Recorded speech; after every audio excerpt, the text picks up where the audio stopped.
Today's Hometown's History opens with a question. What do New York's Central Park, the United States Capitol grounds, and 3 parks and a boulevard in Milwaukee have in common? I have the answer for you. They were all designed by the founder of American landscape architecture. With the peak season for parks approaching, I recently went in search of how Frederick Law Olmsted shaped Milwaukee County parks.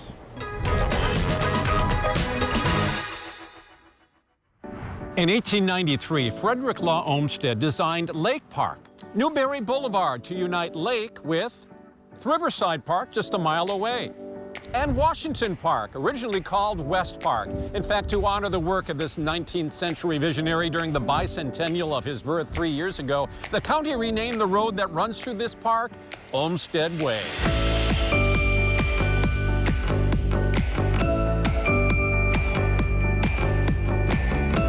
Olmsted's vision was to create a space where anyone could come. Well, he was really about the democratization of space. Hi, my name is Michael Carrier. I am a professor of history at the Milwaukee School of Engineering. If you look right behind us right now, you can sort of see those rolling hills, that pastoral vision of what he wanted the park to be. One of the things that Olmsted didn't want to do is he didn't want space to be prescriptive. So he didn't want you to have to come to a park and think you have to do one thing. And so you often see these open spaces, you see these trails that meander, and that was the point. The idea is you could discover new things, you could find space to do what you wanted.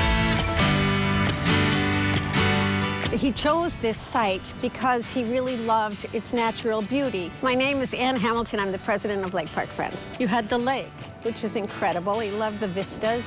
And then he liked the difference between sort of flat pastoral areas, and then there are 6 ravines running through this park. It was during a time when cities were crowded, unhealthy, so he conceived of parks as a place for everybody to mingle. He had the idea that there should be a mix of active and passive participation in parks. So the passive was walking, sitting and listening to concerts, perhaps, but then active would be more sports. The designation of Washington Park as a county historic landmark and millions of dollars in upgrades demonstrates the public-private commitment to preserving Olmsted's legacy of parks that are safe, enjoyable, free, and accessible to all.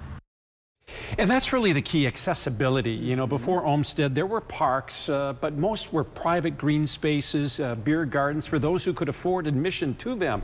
Olmsted's commitment to, social equity and public health are really reflected in the public parks that we see in Milwaukee County today. Definitely themes that we want to continue. You bet.